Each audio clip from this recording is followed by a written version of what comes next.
Hello, everyone. Thank you so much to so many of you who have chosen to spend your whole afternoon with us. If you are just joining, you still have time to go back and watch two of our previous things that have been happening, which included another author conversation right before this one with Alexandria Bellafleur. And then in the hour before that, Cassie and I, which are two booksellers at the Novel Neighbor, we're going through some of our favorite romance reads and highlighting ones that you should have on your radar. But I am Stephanie. I am with the Novel Neighbor. We are a locally owned and operated independent bookstore in Webster Groves, Missouri, which is, if you're not from St. Louis, it's basically St. Louis. We're just a specific suburb of St. Louis.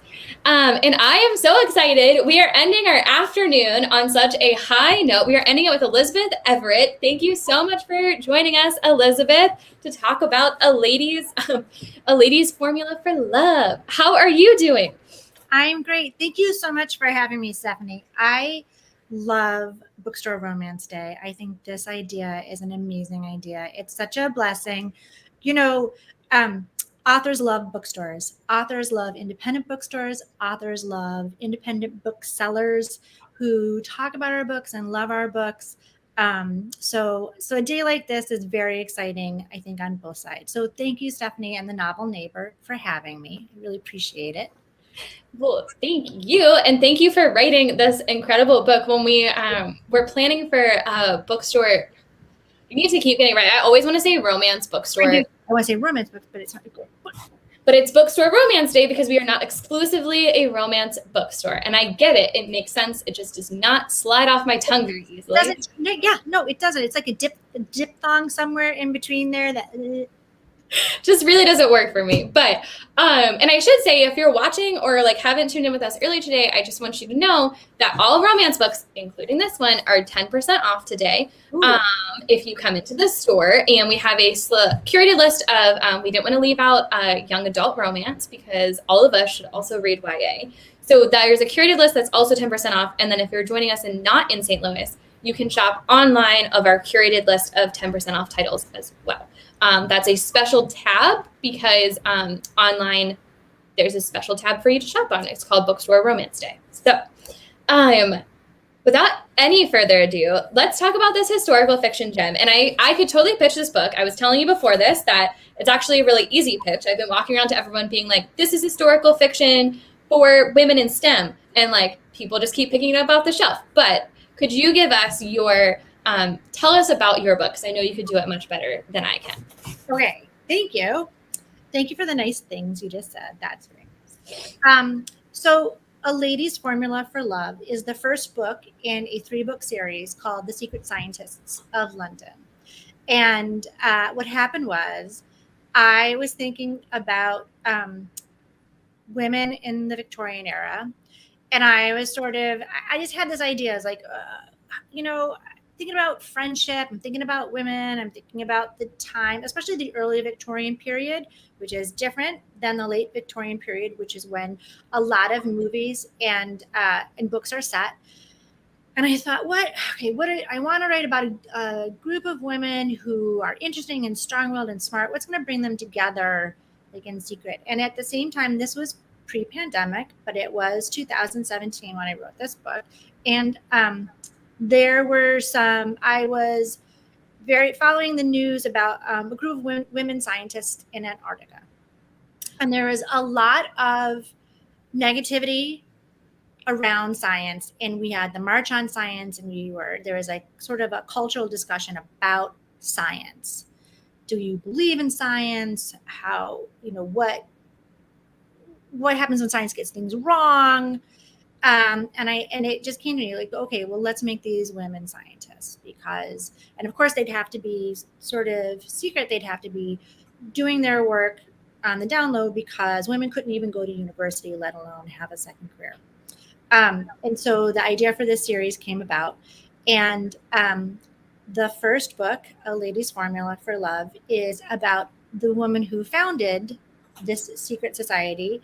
Her name is Lady Violet Greycliffe, and she created what, with her late husband's money, was ostensibly a social club for women to talk about the natural sciences, which they could do, the idea of a social club really didn't come about until the 1870s, but I picked it up when I moved it into the 1840s.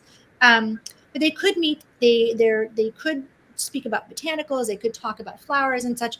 But behind closed doors in this club, I had her create a warren of laboratories and workspaces and a haven for women scientists around the country to come and have the space and the time to do their work. So that's the premise of the series and the beginning of this book. And in this book, Lady Violet she's a brilliant chemist, and one of the people who knows about her brilliance is her late husband's adult son, and he asks her to work on an antidote for a weapon that's been created. And as she's working on it, she's come under threat, and he cannot be there to protect her. So he asks an old friend of his, Arthur Kneland, a Scottish counter-assassin who is retiring from the counter-assassin business, who has worked for the government, and he asks Arthur to come and watch over Violet, and because he has to leave. And Arthur had something very traumatic happen in his past, as all brooding heroes do. As they do, yes. And I'm sorry, I'm moving my thing because my computer is making weird noises. Oh, there, that went away. I was just, Okay. I was like, I didn't hear that before. Yes, no, all good. And he can have nothing to do with the people that he protects, has no emotional connection to them. And so it's one of those like stoic, wounded, traumatic,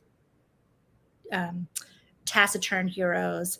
And he's suddenly thrust into this place, and it's not just Violet who's blowing stuff up, but the whole place is beyond his ken. It's these women who, really in the second book, I kind of talk about it a little bit more. I mean, some people think that they border on caricature, but what happens is these women who've been pent up and have had to keep secret for so long that their passions are let loose in this place. They get a little crazy. They get a little rambunctious. And hijinks ensue. Mm-hmm. So there's a couple of tropes going on with this book. There's the grumpy sunshine. There's the, forbidden love. Not only does he, because of his past trauma, can he not make emotional connections very well. He's emotionally constipated. We like to say in the trade. That's what you say. Yeah, we say that. Us authors are like, oh, I have an emotionally constipated hero. Oh, we love those. But also they are of different stations. And because this is the early Victorian period, it doesn't have the licentiousness of the Regency, where things were loosened because of the socio-political climate. It doesn't have the sort of intellectual forward thinkingness of the late Victorian period, where you were coming off the arc of the Industrial Revolution and things were changing again. It's in a period of time, the 1830s, 1840s, where things were being reined in after what happened with the 20s. So it's much more conservative. And social status, even now, actually, I would say, having lived in London, social status means a lot more over there, and was taken very seriously. And so they were of completely different social strata as well. So you have all these things going on. And of course, they are immediately attracted to each other and must not act on it at all. And we all know what happens. There was definitely a part where, like, I thought we were going to get, when I was first reading this, I thought we were going to get, like, a connection, like, earlier on. And I was like, oh, my gosh, yes, I'm so ready for this. Like, because you build tension so quickly that I'm like, come on, let's, like, I can't even handle, like, I'm only on page 50. Like, are they going to, and they're so close. And then, like, someone shows up and, like, I don't want to spoil anything. But, it's not even, like, a big spoiler. But, like, someone shows up and you're like, and that's, like, how the chapter ends. And I was like, let's just keep going. When they're going to get together, like, because it's coming, and he's such a good brooding character. I was, like, a little bit sad when I first started reading it that I hadn't chosen to do it on audio, which I'm just so weird. I'm weird about audiobooks in general. I'm very specific about them. They're very easy for me to, like, I tend to not do audio unless I don't think I'm going to care about the book, or like I've heard from someone else that it's a book, because there's been several books that like I have thought I have not enjoyed on audio, and then I give it a shot in reading it physically, and I'm obsessed with it. So like I'm just a weird audiobook person. And so I didn't read this on audio because I was like, well, I don't want to ruin it for myself if I like, I want to like it. And then I was so sad that I didn't, because I was like, I bet he's a great Scottish brooding voice. Like I was like, I would love to hear someone like, even if it, I would love to hear someone just describe him. And I was like, I bet this would have been a great audio listen. And I did go back and listen to it briefly. I think after I finished it, because I just like wanted to hear what the audio was like. But it's a female narrator. I mean, I think she's great, Elizabeth. She's great, yeah. But it is a female. Like you do sort of want, like in my head when I wrote it, I heard his, he had like. It was very easy for me to substitute Gerard Butler in there. Like I was like, I'm here. I know what he's saying. And I think she gives him like a little bit, like the narrator gives him, like tries to do a little Scottish, doesn't she? Or am I making that up? She does. Yeah. But, but he was definitely fully formed. Like he came into my head fully formed. Like I didn't have to do a lot of work with him. You say Scottish bodyguard brooding, and you have whoever it is you want it to be with that accent, and you are. I think that's why I was like immediately drawn to this, because I was like, and especially Joanna Shoup, who like has a blurb on the front. I was like, listen, I'm in for anything. Like the tagline of like it being fiercely feminist. I see there's a bodyguard trope, like, and there's someone was like, yeah, I'm in. Like this is such an easy sell to me, because I'm always looking for, and I definitely think there's a lot of options out there. I am glad that you brought up like there's a lot of good Regency historical fiction for romance, but I think you take care in a couple different things that really separates you from like all of the goodness that's out there. And I hope we get to like all of that, but I have a couple different things written down. But the fact that you're earlier in that, you're not really Regency era, right? It's something I'm new to understanding the differences between all of these. So when I was researching this, I was like, that's why that was different. Because it is. And so did you always know that was the like time period that you wanted to set it in, or did it start in a different one and then you kind of moved it as you were doing research? So this is my debut. But I wrote a book before this that I got my agent with, and she and I really loved it. It was very quiet. It was a Regency, and she said, what's really selling is Victorian. And I said, like it's not. And I immediately went to like the 1880s, and I was like, you know what? First of all, they wear so much. I'm going to be completely honest. They wear so much clothes. They wear so many layers. They've got bustles, and and they've got petticoats, and they've got cages, and they have hoops, and it's like how it takes 6 pages for them to get naked. I can't write that. So I love it.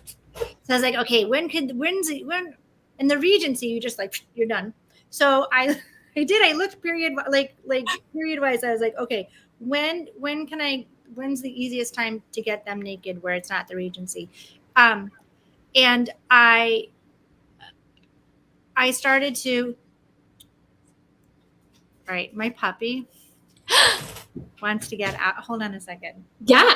Okay, I'm really sorry. Hold on. You're totally fine. We talked about the puppy, everyone, and hope maybe at some point the puppy will make a showing. We're not positive that the puppy. So my puppy. Hi, baby. And she wants out. So let me just let her. Yeah. Out. Okay. And if you're just joining or you weren't with us at the very beginning and you're seeing Elizabeth Everett, I just want to be clear. We're talking about A Lady's Formula for Love, which is the first in the Secret Scientists of London series. Thank you. Sorry. You're welcome. No, you're totally fine. This is, I haven't been interrupted before. Actually, this is the first time I've ever. Sometimes I'll be doing Instagram lives and my kids will come in and you'll go, Ma, oh. They're like, just kidding. So sorry. There's a sign on the door that said, please. So 1830s. So yes, you can get naked easier. But also I found I started researching a little, and what really hit me was how it's a similar time to right now. In Mm-hmm. um, it's it was a time of flux. It was a time in between two epics. Oh, I yeah. I think that that's sort of where we are as well in the 20th century. So you're coming off the Regency and you're starting the real true like industrial slash imperialist part of the Victorian era, and it sort of slides right in there. And there's a lot going on that I found like socially and politically interesting. So I decided that's where I was going to set it. But the problem is sometimes that you get people who are either Regency fans or like Victorian fans, and all of them are like, no, you can't do that. So I do get a little pedantic, I think, sometimes trying to point out like this is early in Victoria's reign, like, just trying to emphasize some of those things so that people aren't, annoyed. But people get annoyed anyways, because I'll see reviews all the time. Well, in the Regency, they didn't, because that's what people expect, because it's like such a big part of the genre. Shh, Bear. Shh. They have something to say, they're supporting you in the fact that there is nuance in between these two eras. And actually, so since you brought that up, one thing, and again, we won't do spoilers for everyone watching. We'll try to keep our language very general in terms of the deeper we get into the book, we'll keep it. We won't tell you spoilers, but I saw a review that I thought was so excellent when I was looking up and doing research for an interview today of how you've written the sex scenes. And I'm blanking on the term now that I'm talking to you about it. But it was the first book, this person was saying, it was the first book they had read about, is it a contraceptive sponge? Is that what it would have been called? Yes. Yes. And they were applauding your like accuracy and like bringing that in, because they felt like that was a mention in something that has come up that they haven't actually seen in a lot of historical fiction. Yeah, it's easy to gloss over. It's something that is always addressed in contemporary fiction. Yes. Right. So in contemporary fiction, before you have a scene of intimacy, there is generally some discussion or some nod towards birth control. Victorians use birth control. People in the Regency use birth control. Most people in history have had some idea about contraception and have had some sort of cultural norms around it. It's quite a rabbit hole if you're going to research it to be historically accurate. I'm just going to say that. I just got a book. I don't think I have it here with me. The history of the condom that I'm going to be reading next. But I thought that it was important to include that. Just like you can make it sexy. You can make consent sexy. You can make contraception sexy. You can make, anything that comes into real intimacy, you can make that appealing and comfortable and comforting. Mm-hmm. We try hard enough. And especially because these women are so thoughtful about things like that, because they're thinking outside of the realm of norms. Like they're really conscious about their bodies and about science and about how things interact. So I knew that Violet would contracept and have, thoughts about contraception. So there were a number of methods, and the one that people use the most was obviously like the rhythm method. But yeah, the sponge has been around for a very long time. And they would there were sea sponges, and they would whittle them down until they were small enough, and they would soak them either in vinegar or quinine. Anything acidic, obviously. And then they would, like today's sponges have like a string attached, and they would put them inside of a very fine net made of silken thread, and tie the net, and they would use the ties to pull it out again. So it was silken sea sponge and quinine or vinegar. which when you say it like that sounds less than appealing. really, really unsexy. But you make it work. You make it work. And it's obvious that you put in so much research for this, both in what we were just talking about, but in researching the era and researching, I imagine there's a lot of research that went into the science in general, because you, yes. like, how long were you researching this book? You said you wrote it in 2017. Mm-hmm. I did a lot of research on the fly. I will say this, it is very, like, a lot of the stuff is conjecture, and it's, there are very few biographies of women scientists from this era because they did not leave a legacy, because they were not, again, universities didn't accept women. Women were not educated in the sciences. Those women who were, and again, and then book 2 is coming out in next February and talks about this a little bit. It's based on, the main character is very, very loosely based on a mathematician from the late 1700s. And it talks about this little about who gets to be a scientist, who gets to be a woman scientist, women with money, women whose families supported them. So my researching, so when you research women scientists from the 1700s, 16, 17, 1800s, you're looking at letters a lot of times, and you have to go searching for them. So a lot of this stuff was on the fly, and the science per se. So some of this is conjecture, because here you have a group of women scientists who are working together, right?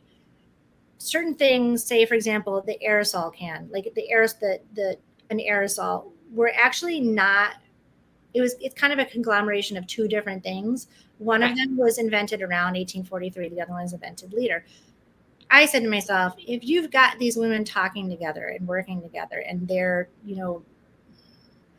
unhindered by, say, like institutional thinking, they would probably be ahead of the curve, and they couldn't share it. So I did kind of finesse the times of certain things being invented, in service to the story, not wildly though. I didn't pick something from like the 18. I mean, I'm very hindered, right? Like, there are certain things I couldn't write about that I wish I could have, because they weren't really developed until the 1850s or 60s. And I knew that these women couldn't have done that. So I left those out.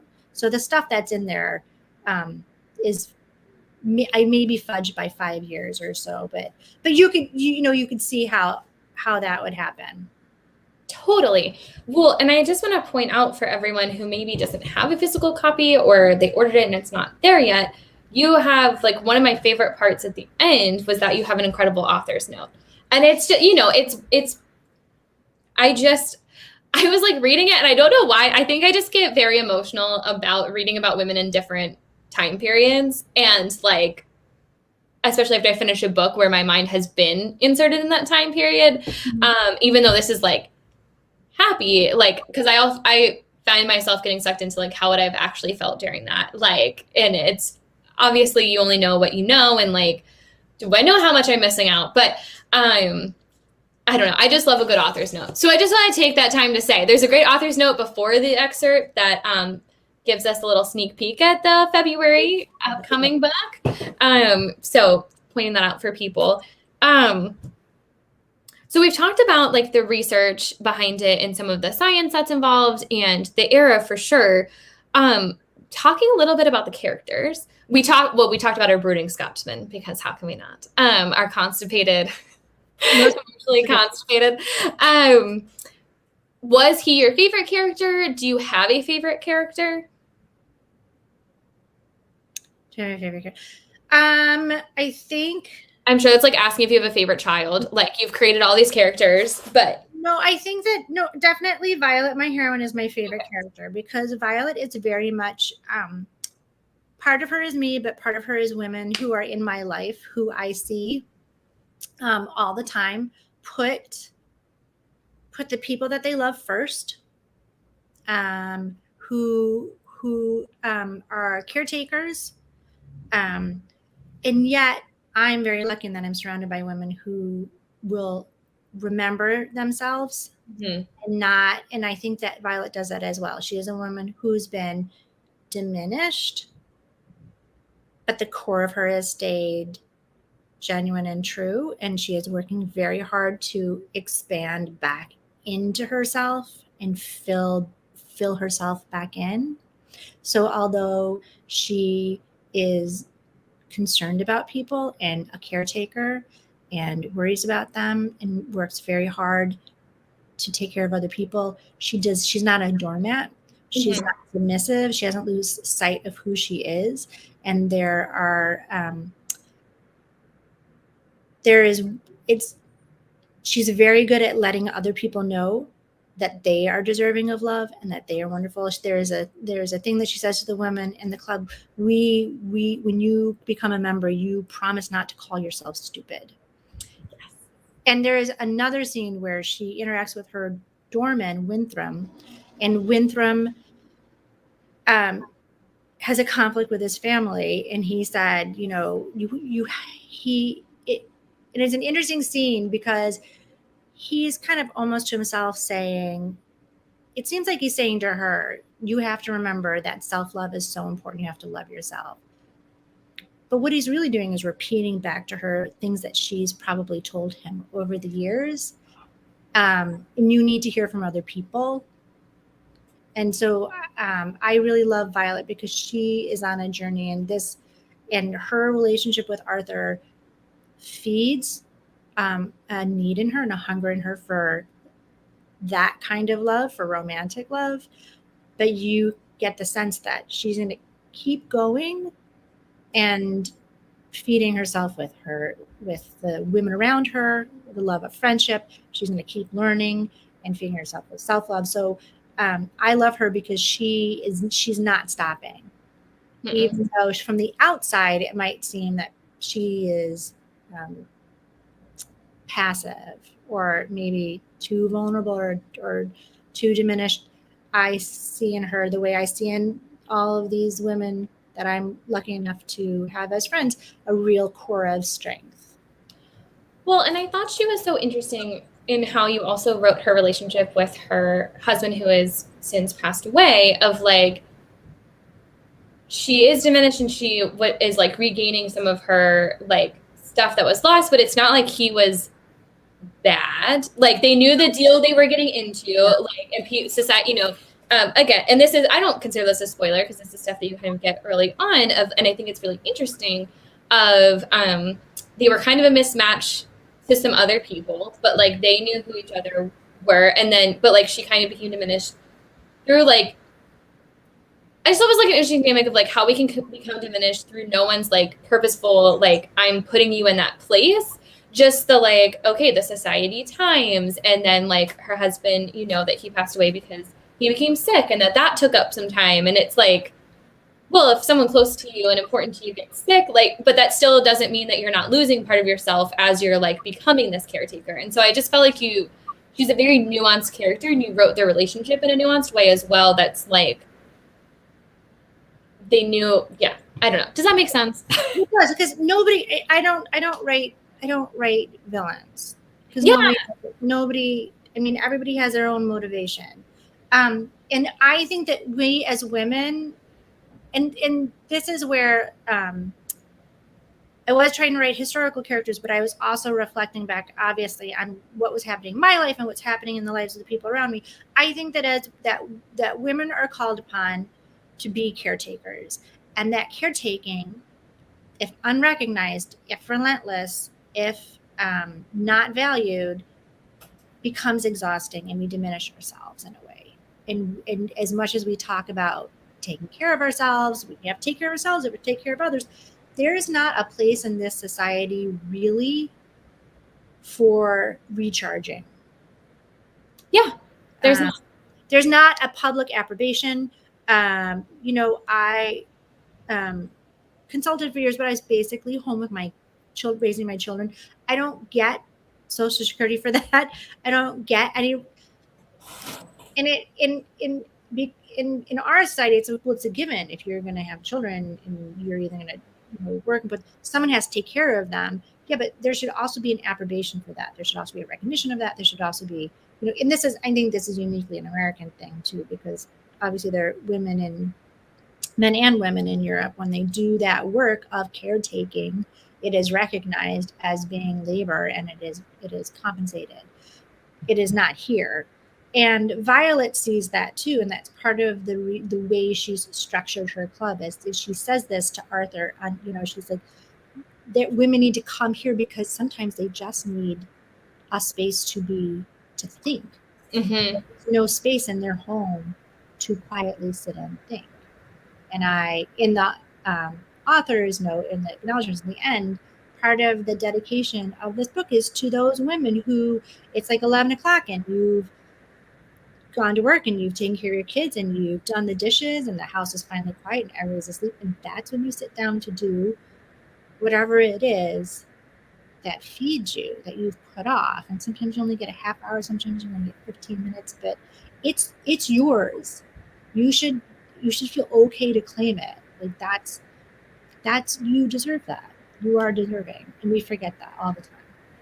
Well, and that message is so clear in how like the women support each other in Athena's retreat, and what she has set up as a way of like, okay, this happened to me, and I'm going to ensure that this doesn't happen to others. Yeah.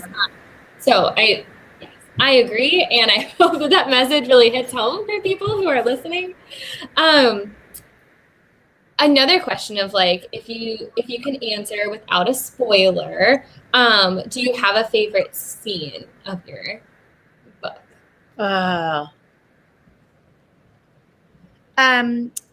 Violet's childhood friend, George Willis, the Earl Grantham, makes an appearance in this book. And it's not a secret to let you know that he comes into the second book as well. He is a fan favorite. Shocker. Fun. He is my second. I mean, I would have to say his second favorite character after. Okay. There is a scene between he and Arthur towards the end of the book. That was one of my favorites to write. And I am actually working on a completely original scene between those two men after the book, and I'm going to give it exclusively to people. I think I'm going to do it like either in my newsletter. I was talking to the American people. I think I'm going to do it. If you follow me on BookBub or something, I'll make an announcement on my social media, and it's just the two of them. So their scenes together, they were just so much fun to write because I enjoy writing men. I like men. I like the men in my life. Don't like all. It's a good clarification. I have to make that clarification often. Yeah. The men that I've chosen to have in my life. I feel like I should. No. But those two men, I really, really enjoy writing. They're super fun together. So yeah, but I can't tell you what the scene is about because I feel like that would be. Yeah. Well, and isn't Grantham the one that I was mentioning earlier? Like you think that like the two are gonna kiss, and then it's like Grantham. Yes. Isn't that who? Yeah, I was like, I'm remembering that correctly. Yeah. And you're like, and so it's like, oh, he's cute. And for a split second, I was like, wait.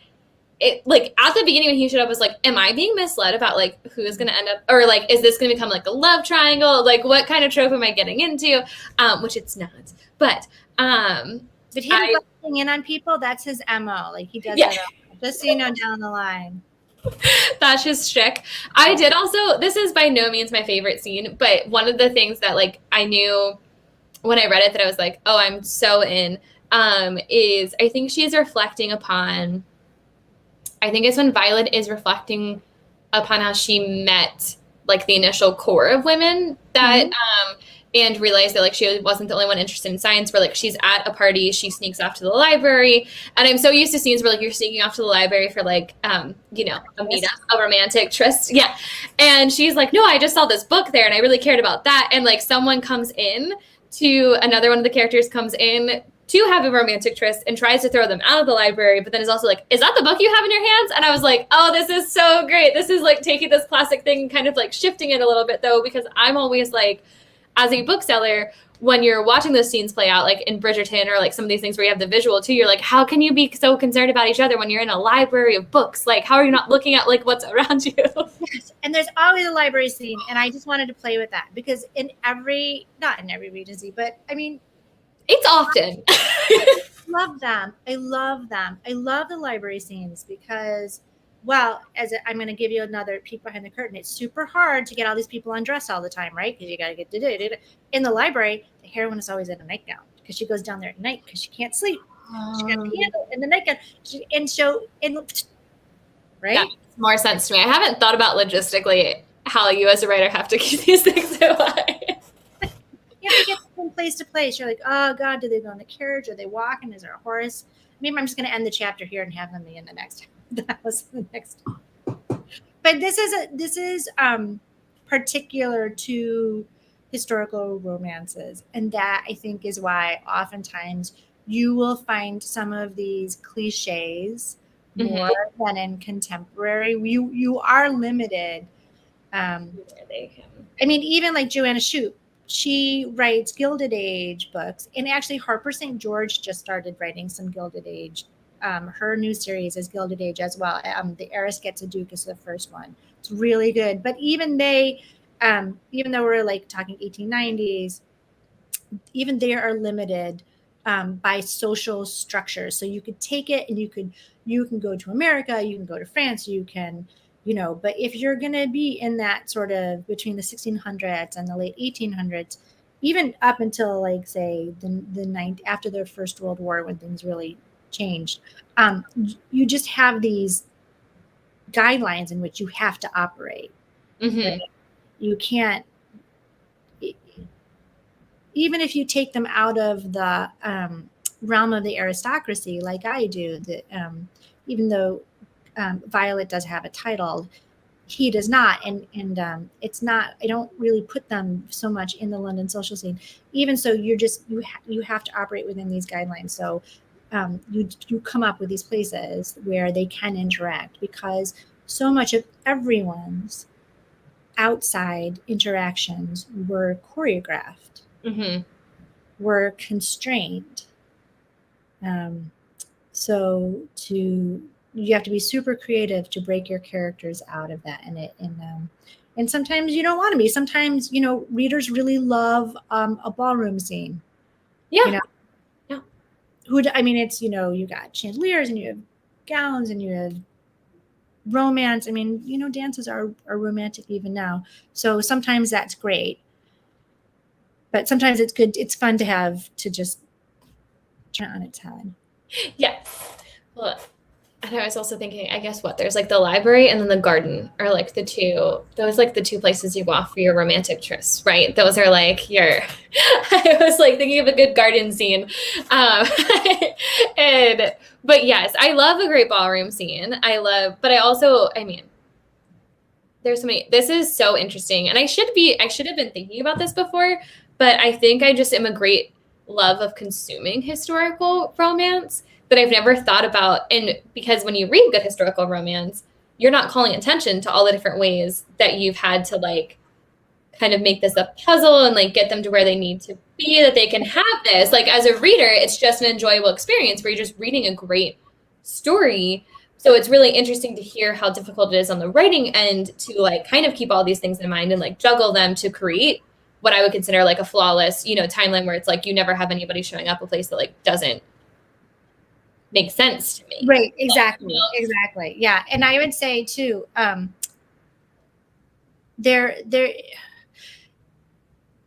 it's hard selling a book where you try and break those down. Like it's really hard convincing a publisher that people are gonna go for this. Again, I have got it. I'm just gonna mention Joanna one more time because I'm just a huge fan of hers. I love that you mentioned Joanna. Yeah. Yeah. But when she started out writing regencies, like she started out, doing the traditional thing, and to her credit, she pushed her publisher and she pushed her agent. She was like, "This is what I want. This is such a romantic time period. I really want to write in this time period." And people were very hesitant at first because they like, and this is the thing about historical romance, this thing about romance. that I love. People love romance not because it's predictable, but because it's comforting, because they know where they're going to end up. You are going to take care of them. Mm-hmm. It may seem really dark. It may seem like everything all is lost, but as an author, you are taking care of them. They have their happy ending. So some of them can become resistance when you're changing things up on them. They want to know, whoa, but am I still being taken care of? Is this still going to give me that comfort that that people really look to romance for? And I think that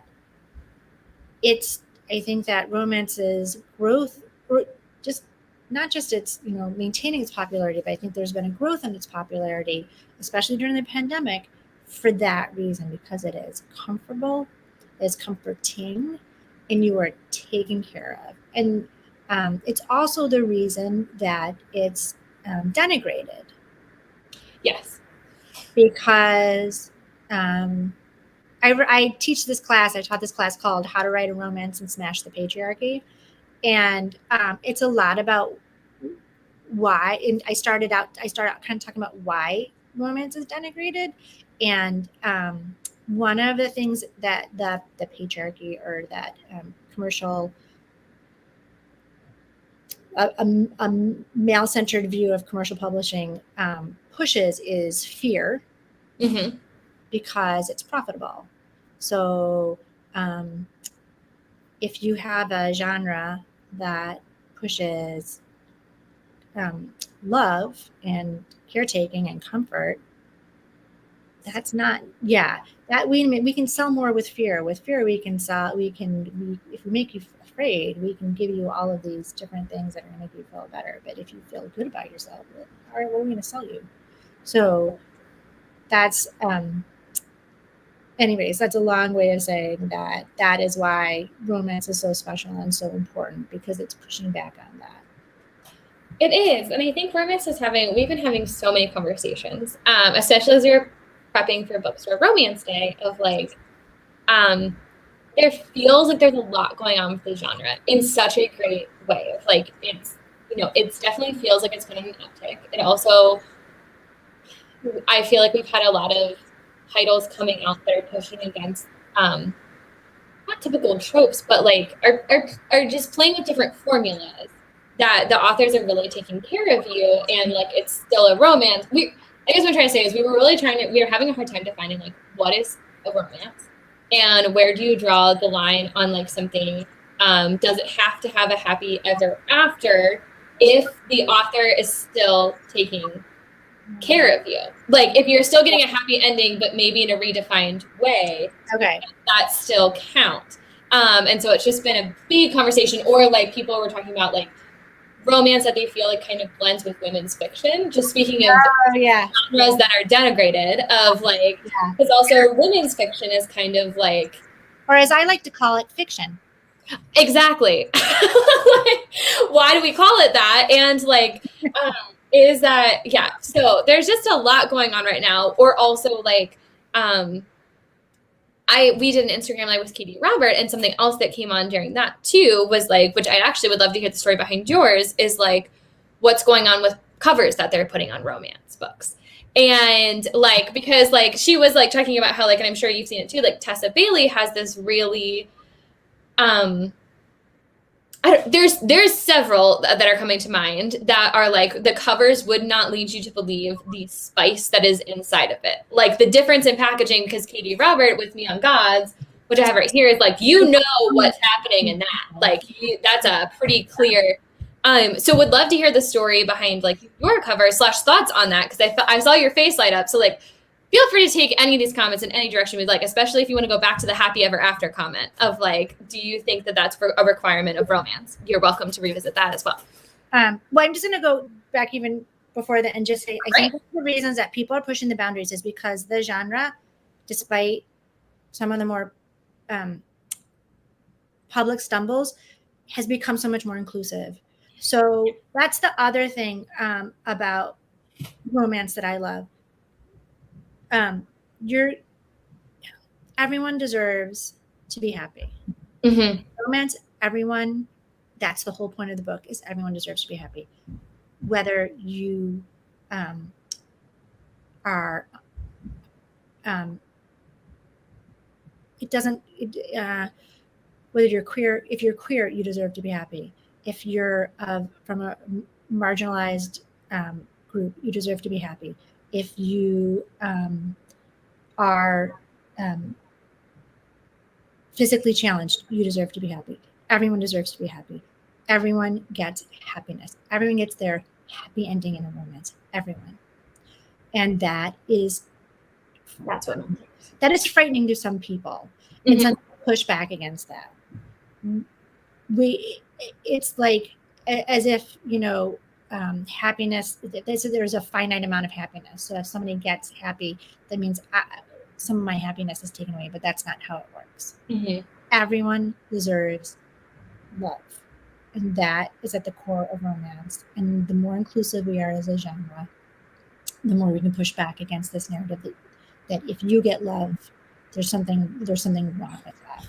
That's a great point. I love that point. That's why I love romance, and I am happily ever after / happily for now. I do think, because again, we're taking people on a journey where sometimes, inadvertent or not, they because we deal with intimacy, sometimes people can be really affected. Yeah. And if we leave them not knowing in the end what happens to these characters with whom they identify, I don't think that's a romance. I think that's something else. And there's obviously a place for it. It's called fiction. There are so many books out there where we don't know where that character ends up. That's fine. I don't think that's a romance. I don't think I'm limiting the genre either by saying that, but I'm perfectly willing to hear other counter arguments. So, but I think especially because this book came out in a pandemic, and I've heard from so many readers about why they want romance. I personally think that it's great if you want to write something else, but I don't think it's romance. Yeah. And I think that, I'm thinking about my friend Libby, who wrote Meet Me in Paradise. Libby Hubsher just wrote Meet Me in Paradise. It's a great book. It's a beautiful book. People who thought it was a romance got mad because there is a romance in it, but there's larger themes in it. People who thought it was women's fiction, i.e. fiction written by women, people thought it was fiction. We're like, why is there romance in my fiction? So these labels, especially women's fiction, are the creation of marketing departments. And I understand they want to sell books, and I want to sell her book. It's a great book. She's a great writer. But they also, they limit us. Any kind of label becomes limiting, whether it's useful or not. So, yeah, that, and then people saying, well, I looked at the cover and the cover was pretty. Did you turn the book over? Did you see it? No, I think you're making an amazing point of like, this was at the heart of like the struggle of what we were playing with was like, well, this is like an epic love story, but does that count as romance? And like, to your point of like, and I think the whole reason we were having that conversation was over like when you're trying to put parameters around something, what seemingly as simple as like, what is considered romance and therefore 10% off? And like, how do you put a parameter and a cutoff around that? And what we were feeling limited by was this, like the label of like not wanting to also limit things of like strictly as a romance, and thereby they're limited in some other, it's just labeling's hard. And like, you want to sell books and I want to sell books. We all want to sell books. That's why we're here. But I also want to remember that a lot of these strategies, a lot of this language, everything surrounding book selling comes from publishing, which is a predominantly white male industry, like so many are, where obviously profit is the bottom line. Yeah. But profit is the bottom line, and you're marketing and selling a piece of art. I wouldn't say my book is fine art, but it's art. It's, you know, art. It's a creation, and art is slippery. Art is, in book 3, I have a conversation. I write about a conversation between the heroine and her father. And he said, science is answering the question, what if? And he says, art answers that question too. But art has no rules, and science does. Right. So you have a book that's slippery. That's one that's a vision of the author. It's literature, and as much as it's commercial, and you do want to sell it, you also maybe going forward want to kind of think about selling it in a way that doesn't exclude. Does that make sense? Yeah, no, it completely. Maybe a little bit more inclusive, if they can. I just find, especially women's fiction, that drives me crazy. I don't drive my woman's car. I don't. I mean, I guess I do. I don't know. There's a You're like, maybe some people think comment. I don't know. Like, I don't.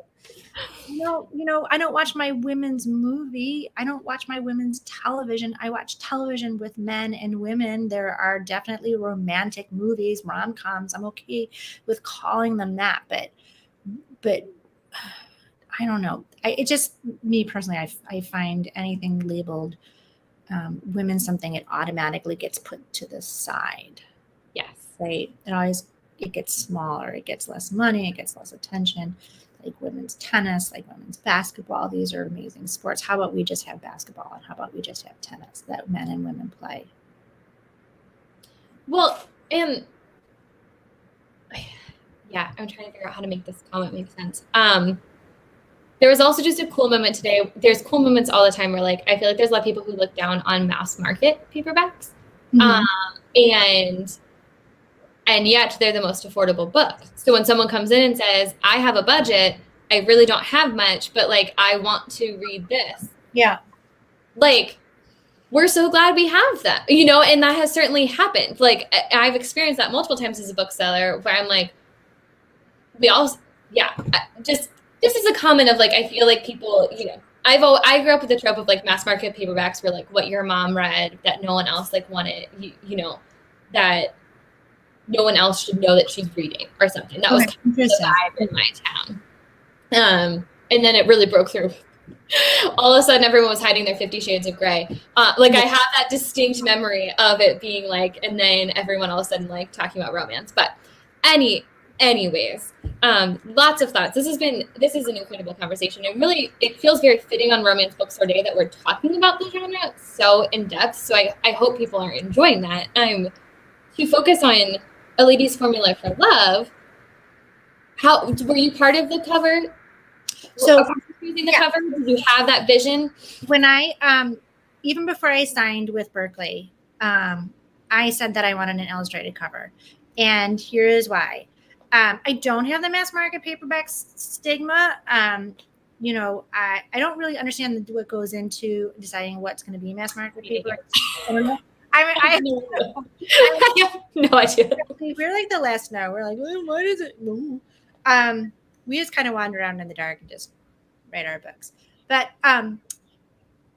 this is what I did feel about mass market paperback covers in romance, historical romance in particular. I don't like how, if it's just the woman, like gowns are fine. It doesn't call to me. They don't appeal to me. Dresses are pretty. I'm not going to pick a book up because it has a beautiful dress. Some people, gosh, that's great. It's not for me. But what I don't like is when they do that and then they cut the woman's head off like this. And all you see is a body in a dress. And you see a white body in a dress. And you see a white body that's size 2 in a dress. Mm-hmm. And you see them in the same pose with nothing that speaks to you about what's in the book. So I knew that if I had a clinch cover, if I had a photographic cover, if I had one of those traditional mass market paperback cover for this book, there would be she would not be in a sensible dress that she uses in a lab. She would not be a woman of size. She would not have noticeable hips or breasts. I knew that she would not be in a laboratory. I knew that she would not be falling off the back of the couch, because that is what Violet would have done. If you had propped her up on a couch without a back, she would have fallen back over, because none of the humor would be on that cover. They're not. I mean, you have like Julianne Long's, like her early covers, her later covers, the covers that are coming out for her stuff now from Avon, I really like. But her early covers are like, they're clinch covers, and again, they're like, they cut them off here, so you don't see this, you just see the body. And her books are so funny. They're so funny. Her humor is, oh my god, it's so pitch perfect.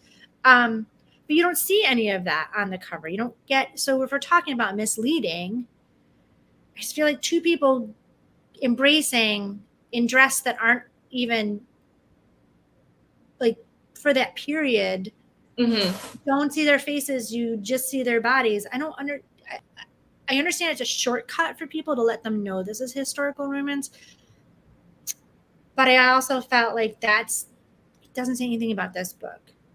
And I know that there are people on the other side with the illustrate covers who are like, that doesn't, so this is, the illustration that they came up with. And I did say to them, I was like, okay, she's a chemist, and I gave them some and I told them what the silhouettes were for that time period. Okay. And they came up with a couple of ideas, and they sent it back to me. And actually, I'll tell you the story of my second cover.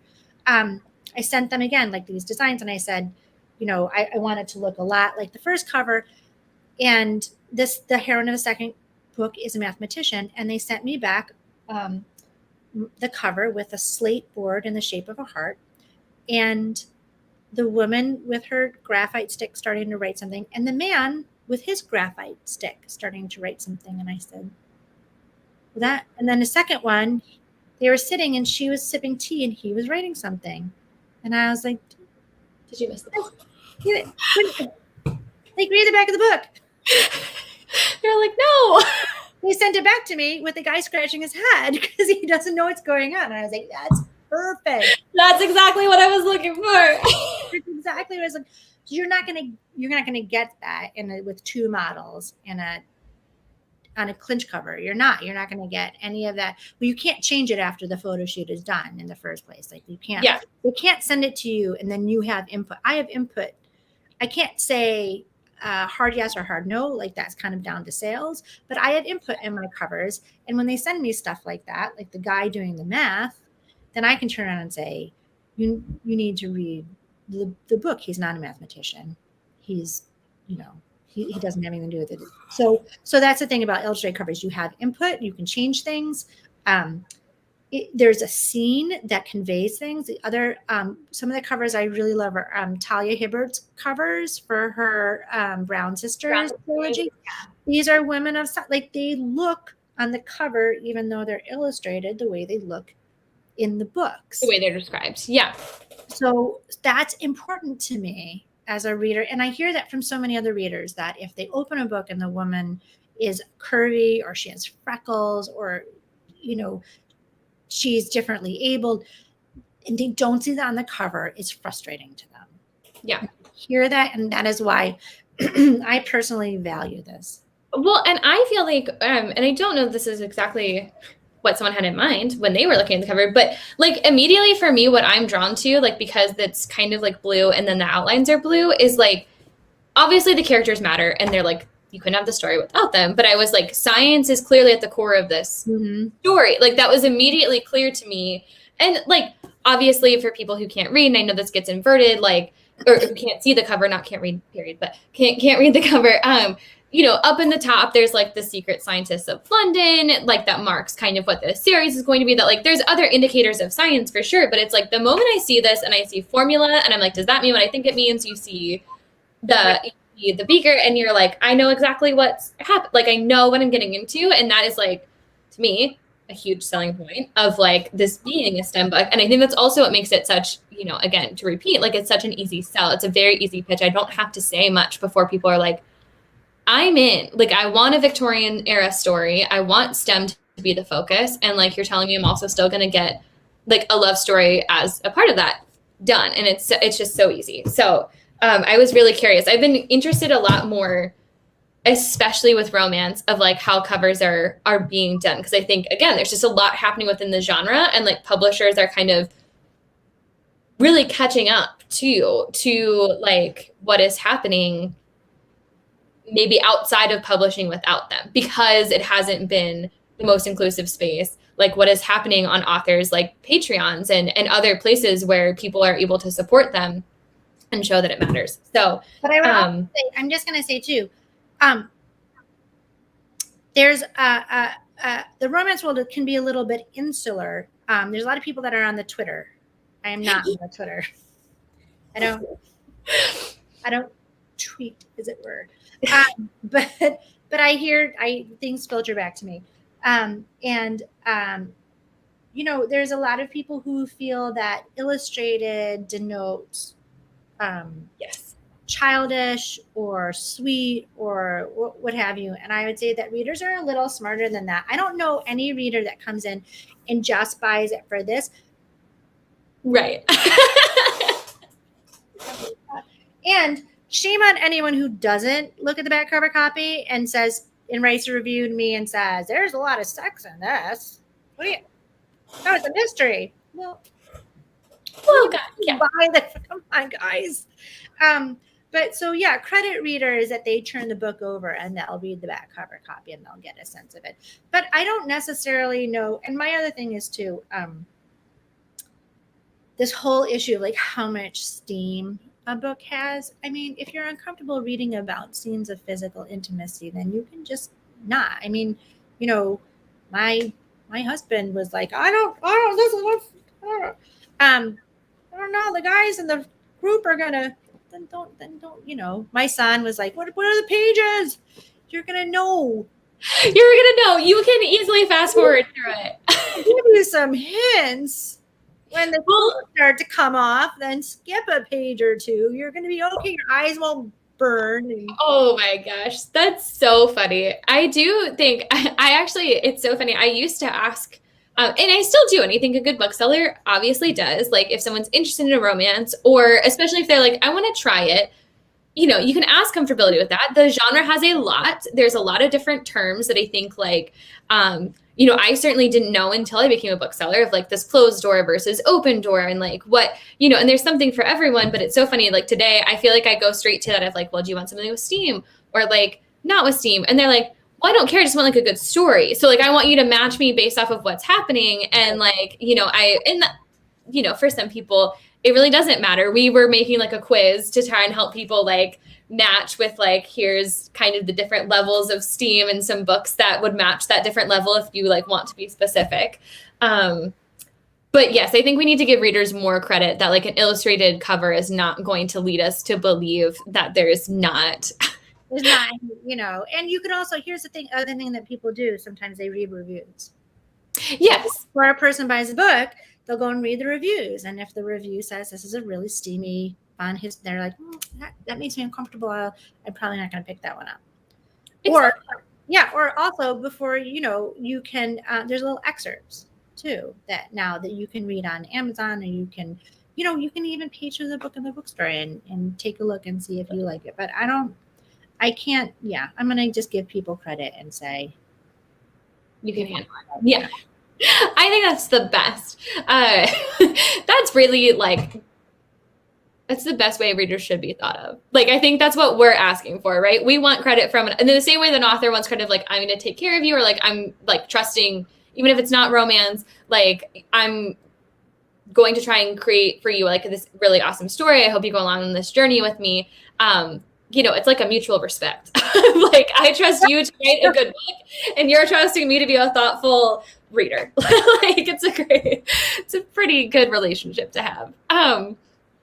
Well, this has been an incredible conversation. I know we're going a little bit over an hour, but I think people are still keeping with us. I'm watching people continue to tune in. So before we wrap up, we have to do some fun this or that rapid fire questions. I promise it's going to be super easy.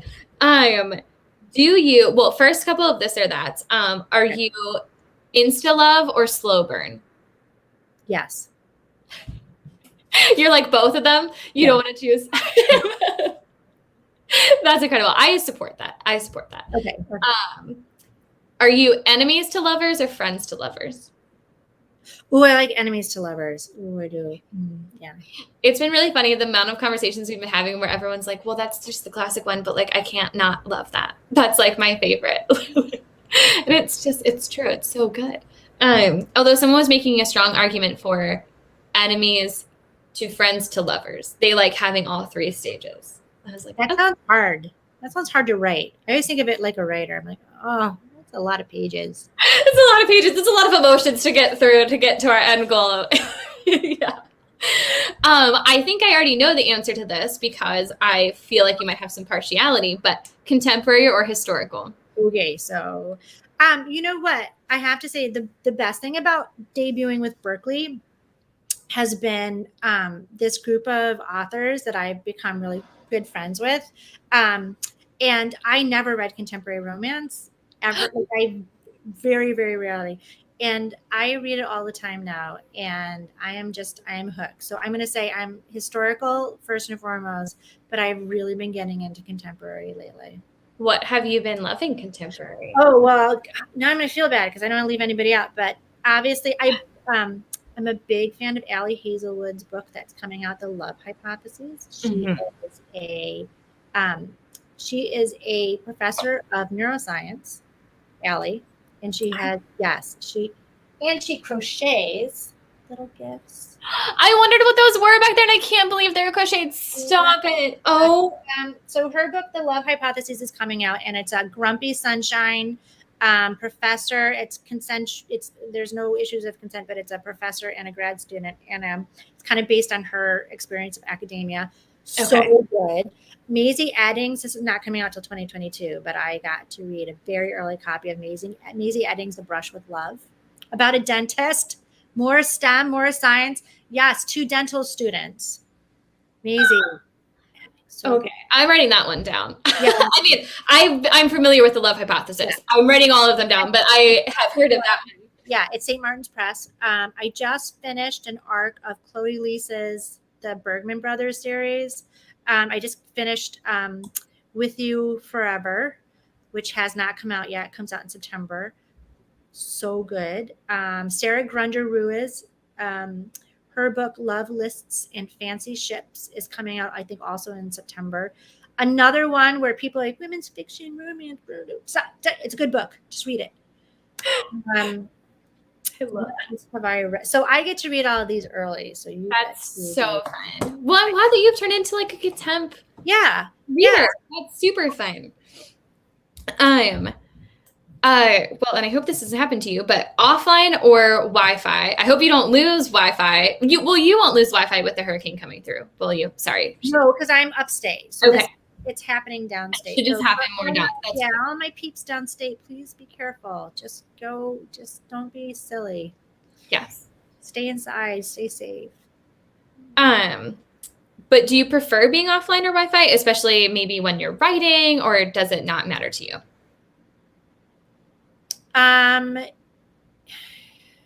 So recently I've started having a really difficult time concentrating. I think this is something that a lot of writers have been talking about since the pandemic. All of my children were home during the pandemic, doing virtual school, and my husband was home. We were all home, and there was a lot of screens. So it's really nice to be offline.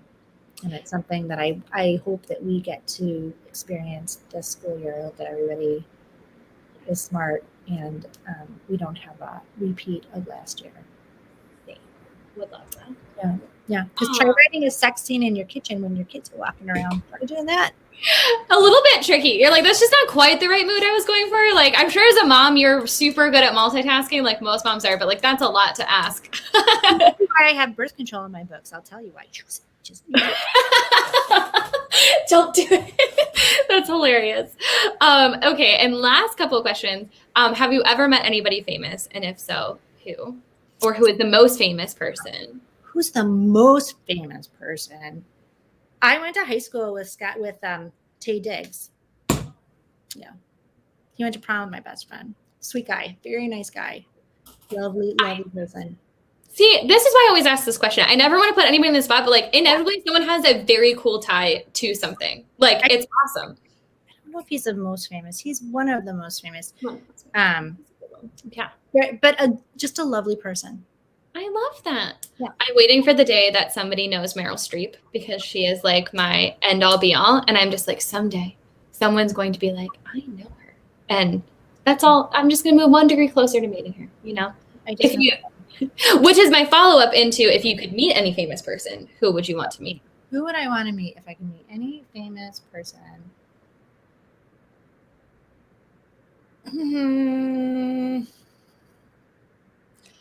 In my previous lifetimes, I used to work for a magazine in London, and I actually did meet quite a few famous people, and they were just fine. Just fine. Actually, you know what? I think that I would like to be a fly on the wall when things were happening with Queen Victoria, because I think that was she was a great answer. Person, and just I think also having watched like 1 or 2 seasons of The Crown, what happens behind closed doors, like she had a PR. She was like the beginning of like a PR machine. Like she was really conscious of, as she grew older, what she represented to people, and she just started to create a persona, and they put a lot of stuff out there. And I think it would be really interesting to find out, you know, how much of that was also, what's an appropriate answer for you? But that it's a great answer. That is like something I've never thought about that, but that would be, as somebody who's become deeply invested in a lot of monarchies, acknowledging all of the bad ways in which monarchies affect society. I'm still fascinated by the dynamics and the behind the scene, especially how it relates to like, this is such a stretch, but kind of how it relates to like today of like this like outward appearance and like what you get on social media versus like what's going on with people behind the scenes. Like we haven't really changed. We've just changed the ways in which it's like who cares about people and like who gets those spaces that you care. Like because they're incredibly curated. I mean, they're the beginning of it, and they're really, I think only in the past 10 years has that fallen apart really, but they're incredibly curated. Yeah, we're only now starting to see all of the things of how so yes, that is. Well, thank you so much. This has been such a delightful, I know we went over our time slot, but I'm sorry, everyone. This is just such an incredible conversation. I want to make sure that we plug again, just that you can buy A Lady's Formula for Love from us. This is an incredible book. Definitely time to get. You're not going to want to miss the rest of the series. So you have from now until February to pick this one up, but you should do it sooner rather than later. But get ready for February 2022, right? That's when we get the next installment. February 15th, 2022, A Perfect Equation. And that features Letty. It's not a spoiler because she's in the end of the latest. So the mathematician and the Viscount who she fells. And then I am actually, before I get on, I was working on book 3, which I finished like the second draft. And I can say the heroine for that is an engineer. We're hitting all so just something for everyone in the STEM career fields, and those of us who aren't in STEM fields but like to read about them, which is me. And thank you everyone who has been watching and continues to watch, even if you're not catching this live. We really appreciate your support. And you can order the book online, or you can stop in the store in St. Louis. Trust us that we are well stocked with this title. So, Elizabeth, thank you so much. Any final words before we sign off? No, thank you again. Thank you so much for having me. And I just appreciate everything that you do and that independent bookstores do. And I just really encourage anyone who, even if you've gotten A Lady's Formula for Love, if you're interested in another book, to reach out to an independent bookstore to order your book. We will help you. Thank you. That's a great plug. We will definitely help you find your next great read until February. So, all right. Thank you so much, everyone. We'll see you later. Thanks.